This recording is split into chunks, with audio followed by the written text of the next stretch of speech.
भगवते वासुदेवाय। नवमोऽध्याय।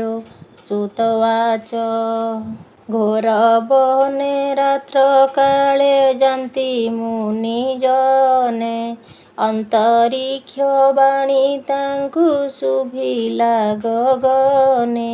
ମଧୁବନ କାଳିନ୍ଦୀ ଦକ୍ଷିଣ ତଟେ ରହି ନିଶ୍ଚଳ ଆସନେ ତପସାଧ୍ୟ କର ତୁହି। ଅନ୍ତରିକ୍ଷ ବଚନ ଶୁଣିଲା ଯହୁଁ ଚିତ୍ତେ ଦକ୍ଷିଣେ ନମିଲା ସେ ମୁନିଙ୍କ ପାଦ ଗତେ। କୃତକୃତ୍ୟ ହୋଇ ସେ ବାଳକ ରକ୍ଷିତ ସେବନୁ ଚଳିଲା ଦୃଢ଼ ଚିତ୍ତେ ଦୂର ପଥ। ମନ ସଙ୍ଗ ମେଳେ ଯେ ଯମୁନା ତଟେ ଯାଇ ଅନ୍ତରିକ୍ଷ ବାଣୀ ଚିନ୍ତେ ଗଗନଙ୍କୁ ଚାହିଁ। ମଧୁ ନାମେ ଦୈତ୍ୟ ଅଧିଷ୍ଠିତ ପୂର୍ବେ ଥିଲା ସେ କାରଣୁ ମଧୁବନ ନାମ ସେ ପାଇଲା। ବିଷ୍ଣୁ ସମ ଧାମ ସେ ବୋଲାଇ ଯୁଗେ ଯୁଗେ ତାର ପୁତ୍ର ଲବଣ ଯେ ଥିଲା ବନ ଭାଗେ। ଶତ୍ରୁଘ୍ନ ରୂପେ ତାକୁ ମାରି ଚକ୍ରଧର ଗ୍ରାମେ ବସାଇଲେ ନାମ ମଥୁରା ନଗର। ସର୍ବପାପ ହରଇ ଯମୁନା ଜଳେ ଯହିଁ ତାର ତୀରେ ବସିଲା ନିଶ୍ଚଳେ ଧ୍ରୁବ ଯାଇ। ମୁନିଙ୍କର ଉପଦେଶ ସୁମରେ ନିଶ୍ଚଳେ ଯମୁନାର ତୀରେ ସେ କଦମ୍ବ ତରୁ ତଳେ।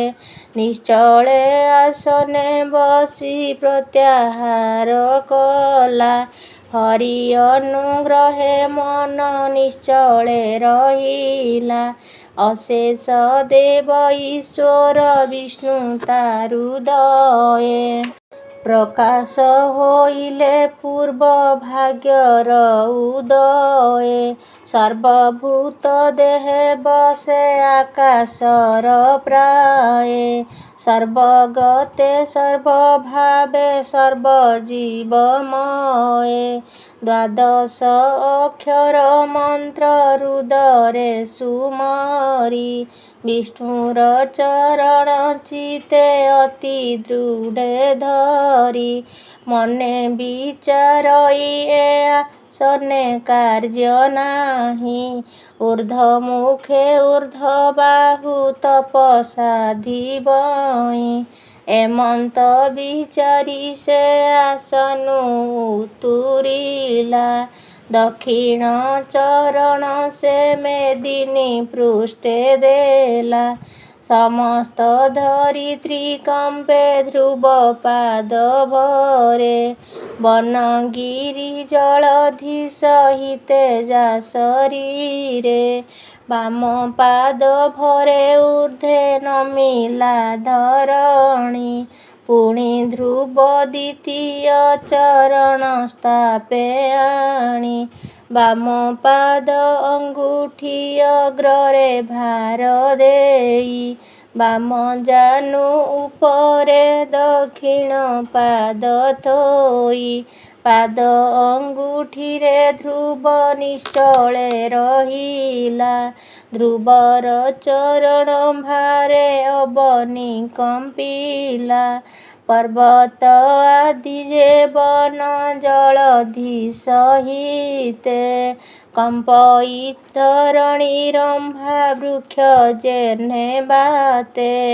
ଦଶ ଦିଗ କମ୍ପିଲେ ଦିଗପାଳେ ବିଚାରିଲେ ଧ୍ରୁବର ସମସ୍ୟା ଭଙ୍ଗ ଫଳେ।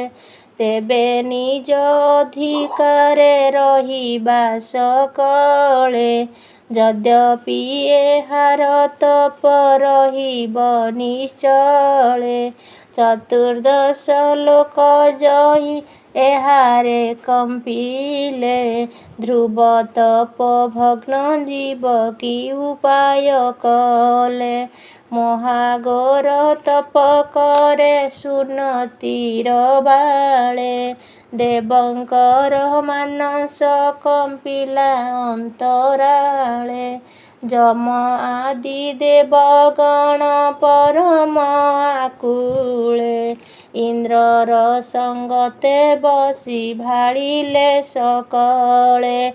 ଏମନ୍ତ ବିଚାରି ଦେବେ ରହିଲେ ଚକିତେ, ଧ୍ରୁବର ନିଶ୍ଚଳ ତପ ବିଷ୍ଣୁ ପାଦ ଗତେ। ପରଂ ବ୍ରହ୍ମ ନାମୟ ବାସୁଦେବ ଯନ୍ତ୍ରେ, ଆଗମ ନିଗମ ପଥ ଯଥା ତନ୍ତ୍ର ମନ୍ତ୍ରେ।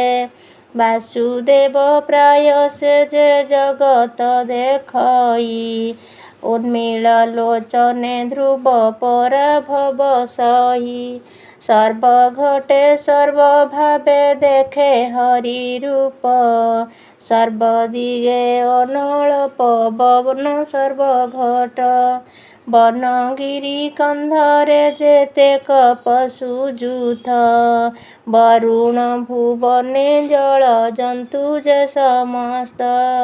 ଅଶ୍ୱଗଜ ସହିତେ ରାଜନ ପୁରେ ଯେତେ, ବିଷ୍ଣୁର ସ୍ୱରୂପେ ରୂପ ଦେଖଇ ସମସ୍ତେ।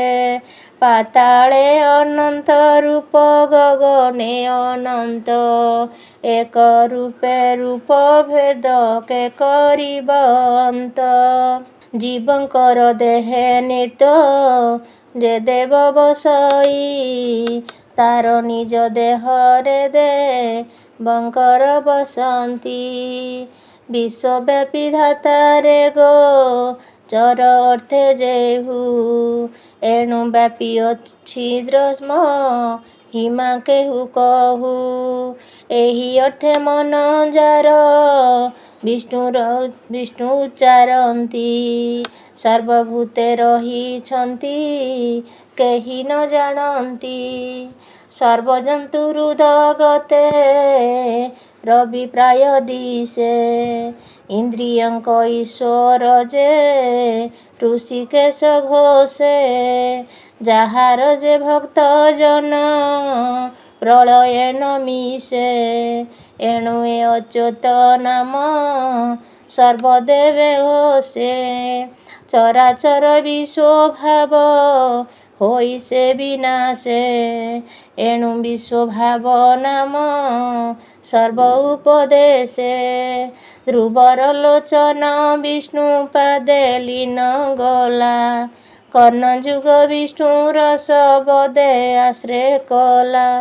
ବଚନ ରହିଲା ବିଷ୍ଣୁ ଚରିତ ବର୍ଣ୍ଣନେ, ବିଷ୍ଣୁ ପାଦ ପଦ୍ମ ଗନ୍ଧ ନାସା ରନ୍ଧ୍ର ଜାଣେ।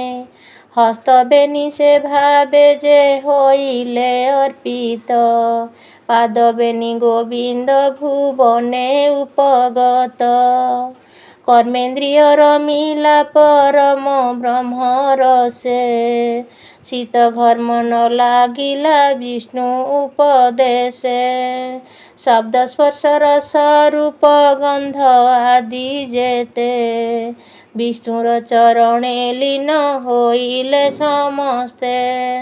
ବାକ୍ୟ ପାଣି ପାଦ ଲିଙ୍ଗ ମୂଳାଧାର ଆଦି, ନିଶ୍ଚଳେ ରହିଲା ଧ୍ରୁବ ଯୋଗର ସନ୍ନିଧି। ତାର ଘୋର ତପ ତେଜେ ସର୍ବ ତପ ଲୀନ, ଅଗ୍ନି ସୁଧାକର ବାୟୁ ଆକାଶ ତପନ। ଧ୍ରୁବର ଉପରେ ଧରା ହୁଏ ରସାଗତ, ତପ ଯଜ୍ଞ ସରାସନେ ଉଦିତ ସମସ୍ତ। ନିର୍ମଳ ଶୀତଳ ସ୍ୱାଦ ରସ ଯେ ବହନ୍ତି, ସୁଗୁପ୍ତେ ସମୀର ବହେ ଶବ୍ଦ ଦ୍ୱାରେ ଚିନ୍ତି। ଯେତେ ରୂପ ପୁଣ ଯେତେ ସୁନ୍ଦର ତୈଲୋକ୍ୟ, ଯେତେ ରୂପ ପୁଣ ଯେତେ ସୁନ୍ଦର ତଲକେ, ସର୍ବଲୀନ ହୋଇଲେ ସୁନୀତି ପୁତ୍ର ପାଖେ। ସମୀର ବହଇ ଯେ ଧ୍ରୁବର ଦେହେ ଲାଗି, ସେ ବାୟୁର ସ୍ପର୍ଶେ ସର୍ବଦିଗ ସୁଖ ଭାଗି। ଅଶେଷ ଶବଦ ଘେନି ଗଗନେ ନିଶ୍ଚଳେ, ଆଶ୍ରେ କରି ରହିଲେ ଧ୍ରୁବର କର୍ଣ୍ଣ ମୂଳେ। ଧ୍ରୁବ ତପ ଦେଖି ଯେ ପବନ ବିଚାରଇ, ମୋର ଲୋକ ତପ ବଳେ ସଂହରିବ ଏହି। ଏହାର ତପସ୍ୟା ବଳେ ମୁହିଁ କ୍ଷମ ନୁହେଁ, ଏଣୁ କରି ଧ୍ରୁବ ଅଙ୍ଗେ ଶୀତ ଉଷ୍ମେ ବହେ। ଅପସରା ଗଣେ ଚାହିଁ ପାରିବୁ ସମାଧି, ଏହିପରି ଭାବନା ସେ କରଇ ଆରାଧି। କାମ କ୍ରୋଧ ଅଛନ୍ତି ଯେ ଆମ୍ଭରି ସଙ୍ଗତେ, କେହି ନ ପାରିବେ ପଶି ଏ ବାଳକ ଚିତେ। ଏମନ୍ତେ ସମସ୍ତ ଦେବ ଇନ୍ଦ୍ର ମୁଖ ଚାହିଁ, କହନ୍ତି ସମ୍ଭ୍ରମ ଚିତ୍ତେ ଶିରେ କର ଦେଇ। କି ବୁଦ୍ଧି କରିବା ଏବେ ଶୁଣ ଦେବରାୟ, ଧ୍ରୁବର ସମସ୍ୟା ଭଗ୍ନେ କି ଅଛି ଉପାୟ। ମୁହୂର୍ତ୍ତେ ରହିଲା ଇନ୍ଦ୍ର ଦେବ ବାକ୍ୟ ଶୁଣି, ତପଭଗ୍ନ ନିମନ୍ତେ ଉପାୟ ମନେ ଗୁଣି। ବୋଲଇ ସ୍ୱଭାବେ ବାଳକ ଦେହ ଧରେ, ଭୟଙ୍କର ଭୂତ ଗଣ ଦେଖି ଅବା ଡରେ। ଭୟଙ୍କର ରୂପ ଦେଖି ବାଳକେ ଡରନ୍ତି, ଅନ୍ୟ କିଛି ପ୍ରକାରେ ହାର ନାହିଁ ଭ୍ରାନ୍ତି। ଆସୁରୀ ମାୟାରେ ଯେବେ ଭଗ୍ନ କରିପାର, ନିଶ୍ଚିନ୍ତେ ଭୁଞ୍ଜିବ ତୁମ୍ଭେ ଯେଝା ଅଧିକାର। ଅନ୍ୟଥା ଉପାୟ ନାହିଁ ସେ ତପର ଭଗ୍ନେ, ଧ୍ରୁବର ତପସ୍ୟା ଯେବେ ଭଗ୍ନ ପ୍ରୟୋଜନେ। ଇନ୍ଦ୍ରର ସଙ୍ଗତେ ଦେବେ ଏମନ୍ତ ବିଚାରି, ଭୂତଗଣେ ଧାଇଁଲେ ଭୀଷଣ ରୂପ ଧରି। ଭଲ୍ଲୁକ ଆକାର ଉଷ୍ଟ୍ର ଖର ରୂପ ଧରି, ଲମ୍ବ ଗ୍ରୀବ ଶିରୋଧବ ବଦନ ବିସ୍ତାରି। ଭୁଜ ଦଣ୍ଡାଘାତେ ତରୁ ଭଗ୍ନ ସେ କରନ୍ତି, ଅତି ବେଗବନ୍ତେ ଧ୍ରୁବ ନିକଟେ ମିଳନ୍ତି। ବୃଷଭ ଆକାର ତୀକ୍ଷ୍ଣ ଶୃଙ୍ଗେ ଭୁବିଦାରି, ମନୋଜବେ ଧାବନ୍ତି ଉନ୍ନତ ରୂପ ଧରି। ସର୍ପ ରୂପ ଧରି ଫଣା ଉଭାରନ୍ତି ବଳେ, ବେନି କଳେ ବେନି ଜିହା ବିଜୁଳି ଚଞ୍ଚଳେ। ଉଦ୍ଗାରନ୍ତି ବିଷ କଣା ଜଳ ବୃଷ୍ଟି ପ୍ରାୟେ, ଏ ରୂପେ ଧ୍ରୁବ ସମୀପେ ମିଳିଲେ ଥୋକାଏ। ମହିଷ ଆକାରେ ଗିରି ଶୃଙ୍ଗ ଅଗ୍ରେ ଧରି, ଉପାଡ଼ନ୍ତି କୋପ ଭରେ ଲାଙ୍ଗୁଡ଼ ଉଭାରି। ଭୂତଗଣ ଧାମନ୍ତି ବିସ୍ତାରି ମହାକାୟ, ବେନିପାଦ ଦିଶଇ ଖର୍ଜୂର ବୃକ୍ଷ ପ୍ରାୟ। ମୁଖ ବିସ୍ତାରନ୍ତି କିବା ଭକ୍ଷିବେ ଗଗନ, ନାସା ଅଗ୍ରେ ବହଇ ଅଣଚାଶ ପବନ। ଭଲ୍ଲୁକ ଆକାରେ ପୁଣି ଫୁଁ ନାଦ କରି, ହୃଦୟ କମ୍ପନେ ଧ୍ରୁବ ନିକଟରେ ମିଳି। ଯକ୍ଷିଣୀ ମିଳିଲା ଯେ ହୁଙ୍କାର ନାଦ କରି, ରୋଦନ କରଇ ଶିଶୁ ବେନିପାଦ ଧରି। ଧ୍ରୁବର ନିକଟେ ଅତି କୋପେ ସେ ମିଳିଲା, ମୃଣାଳ ପ୍ରାୟ ଏକ ଶିଶୁ ମୁଣ୍ଡ ଚୋବାଇଲା। ଅଧର ବିସ୍ତାରି ସେରୁ ଧୀର ପାନ କରି ଧ୍ରୁବର ବଦନ ଚାହିଁ ବୋଲେ ମାୟାଧାରୀ। ସୁଲଳିତ ପ୍ରାଣ ତୋର ଶୁଣରେ କୁମର ସନ୍ତୋଷେରୁ ଧୀର ପାନ କରିବି ତୋହର। ମୃଣାଳ ପ୍ରାୟ କସ୍ତି କରିବି ଆହାର ଦଣ୍ଡେ ଯେବେ ରହିପାରୁ ମୋହର ଆଗର। ଏମନ୍ତ କହନ୍ତେ ପୁଣି ଗୁହ୍ୟକ ମିଳିଲେ ଧ୍ରୁବ ଚାରି ପାଖେ ଶୁଷ୍କ କାଠ ରୁଣ୍ଡ କଲେ। ଦାବାଗ୍ନି ଲଗାଇ ସେ ବିଞ୍ଚନ୍ତେ କରପତ୍ର ବୃଷ୍ଟି ପ୍ରାୟ ଅଗ୍ନି କଣା ପଡ଼େ ଧୁବ ଗାତ୍ର। ମଣ୍ଡପ ପୂର୍ଣ୍ଣାକାରେ ବୃକ୍ଷ ଉପାଡ଼ନ୍ତି ଧ୍ରୁବର ସମୀପେ ରହି ଶବଦେ ଗର୍ଜନ୍ତି।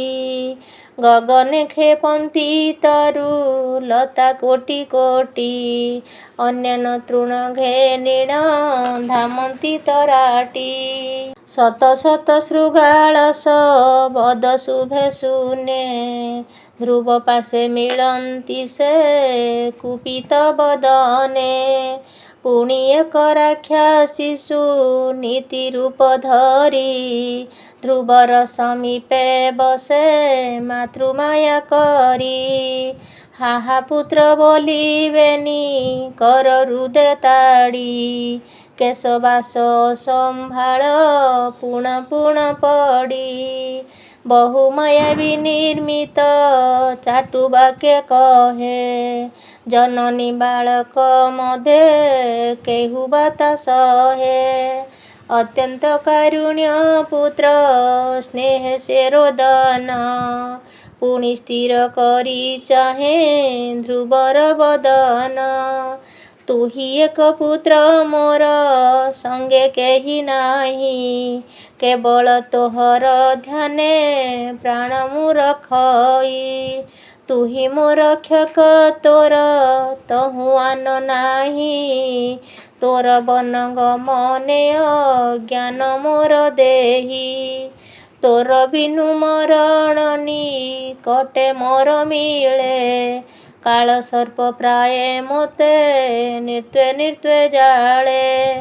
ତୋହର ଉଦ୍ଦେଶ୍ୟ ମୁଁ ଅନେକ ଗ୍ରାମ ପୁରେ ଖୋଜି ଖୋଜି ନ ପାଇଲି ବଳା ଅନେକ ପ୍ରକାରେ।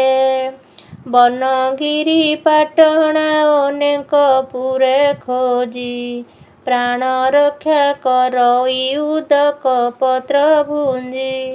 ଯେଉଁ ଦିନୁ ମୋର ପୁରୁ ହୋଇଲୁ ବାହାର ନିର୍ଦ୍ଦୋଷ ବଦ ଉଛୁଳେ କଣ୍ଠେ ହାହାକାର।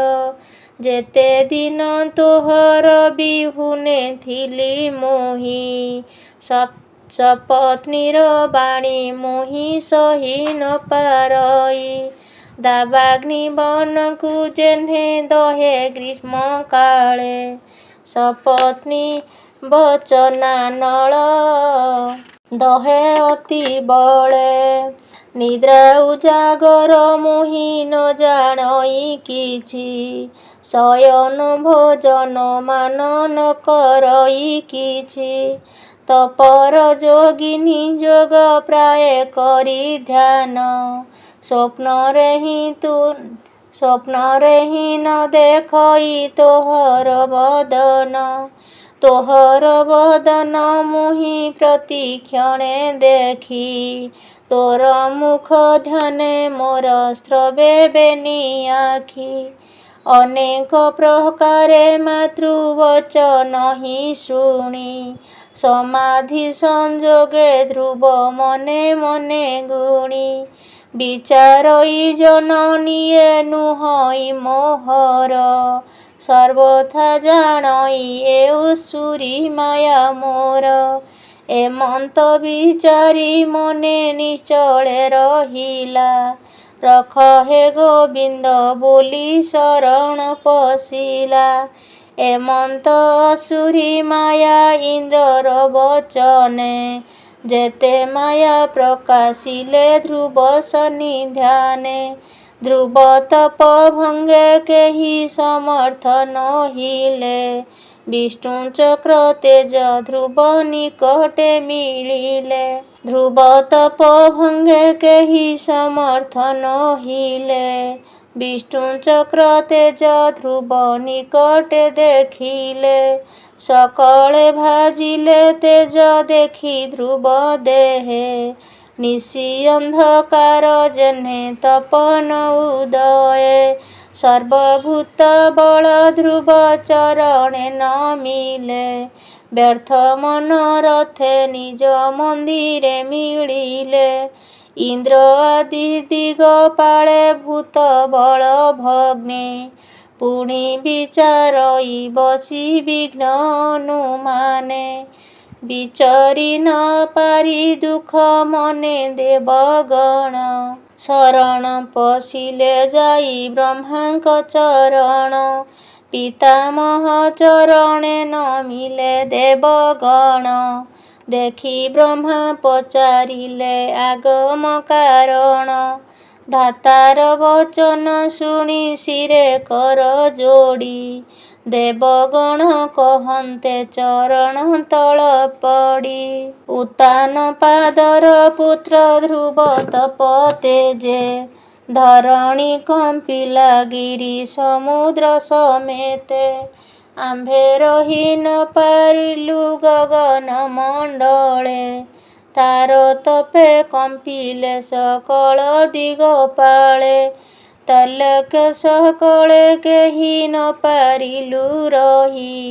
ନ ଜାଣୁ କାହାର ପଦ ମନେ ସେ ବାଞ୍ଛଇ।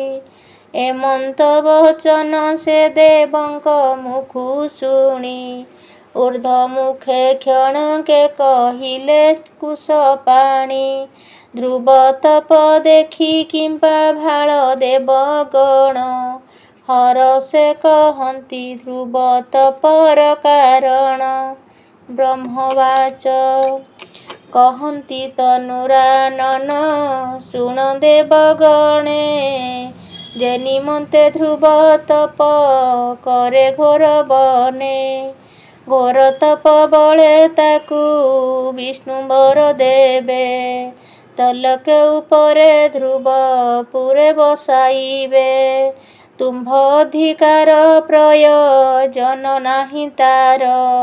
ନିଶ୍ଚିନ୍ତେ ଗମନ କର ଦେବେ ନିଜ ପୁର।